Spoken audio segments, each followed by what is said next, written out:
বাংলাদেশের অর্থনীতিতে সুবাতাস বইতে শুরু করেছে দর্শক। এবং সবকিছু যদি ঠিকঠাক থাকে, একটা অন্য ধরনের অর্থনীতির মধ্যে আমরা প্রবেশ করতে যাচ্ছি, তার সিমটম পাওয়া গেছে।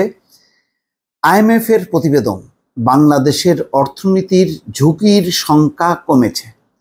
যেই ঝুঁকি নিয়ে খুব অস্থির ছিল, বাংলাদেশ শ্রীলঙ্কা হয়ে যাবে যাবে এমন একটা অবস্থা, রিজার্ভ নামছিল, এখন রিজার্ভ নামছে না, বরং আজকে আরেকটা রিপোর্টে দেখলাম যে রিজার্ভে আরও 19 কোটি ডলার যুক্ত হয়েছে এবং 350 কোটি ডলার, এবং বিভিন্ন সংস্থা ইতিমধ্যে যে কমিটমেন্ট করেছে মার্কিন যুক্তরাষ্ট্র সহ, তাতে দেখা যাবে যে মানে আগামী 1 থেকে 2 মাসের মধ্যে রিজার্ভ নিয়ে আর শঙ্কা থাকবে না, এবং সার্বিক অর্থনীতির সম্ভাব্য যে ঝুঁকি, সেই ঝুঁকির সংখ্যা অনেকটা কমে গেছে বলে আইএমএফ তার প্রতিবেদনে বলছে। এখন দেশটিকে সামনে এগিয়ে নিতে হলে বৈদেশিক খাতে যথেষ্ট উন্নতি করতে হবে, বৈদেশিক মুদ্রার যোগান বাড়াতে হবে, এর মাধ্যমে স্থানীয় মুদ্রায় স্থিতিশীলতা ফিরিয়ে আনতে হবে।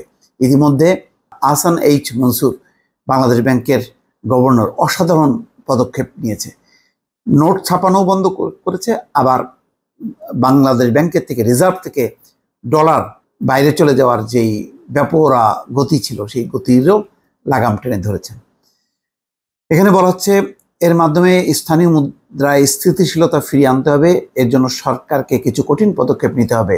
এর মধ্যে সরকারকে ব্যয় কমাতে হবে, ভর্তুকির হারও কমাতে হবে, পাশাপাশি মূল্যস্ফীতির হার নিয়ন্ত্রণ করতেও কঠোর পদক্ষেপ নিতে হবে। ঢাকা সফররত আইএমএফ মিশন এসব সুপারিশ করেছে।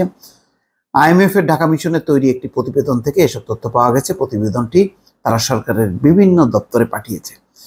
মূল্যস্ফীতির হার কমাতে মুদ্রানীতিকে সংকোচনমুখী করার কেন্দ্রীয় ব্যাংকের পদক্ষেপকে সময়োচিত পদক্ষেপ হিসেবে অভিহিত করে আইএমএফ বলেছে, এই ধরনের পদক্ষেপ আরও আগে নেওয়া উচিত ছিল। কিন্তু কেমনে? তখন তো ছিল এক স্বৈরাচারী শাসন, সে তো কোনো নীতির ধার ধারত না, সে হচ্ছে খাও দাও লুটপাট করো, এই নীতি।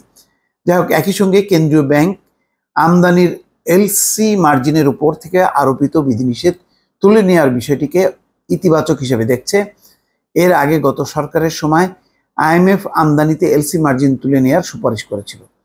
সংস্থাটি বলছে, এলসি মার্জিন তুলে দেওয়ার ফলে বাজারে প্রতিযোগিতা বাড়বে, এর মাধ্যমে ডলারের আয় বাড়াতে ব্যাংকগুলোর মধ্যে প্রতিযোগিতা বেড়েছে, আর তারা আমানত সংগ্রহে বেশি সুদ অফার করছে। এতে অনেক ব্যাংকে আমানত বাড়তে শুরু করেছে, ফলে ব্যাংকগুলো তারল্য সংকটও কাটতে শুরু করেছে। দীর্ঘমেয়াদে এই নীতি ব্যাংক খাতের জন্য সুফল বয়ে আনবে।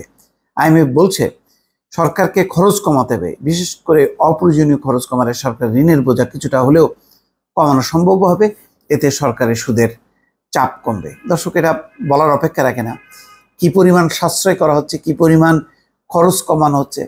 এই যে ইউনুসের টিম গেছে, এতে দেখে 57 জন সব মিলিয়ে, আর আগে 200-250। এছাড়াও অন্যান্য সমস্ত ক্ষেত্রে খরচের হ্রাস টেনে ধরছেন আহসান এইচ মনসুর।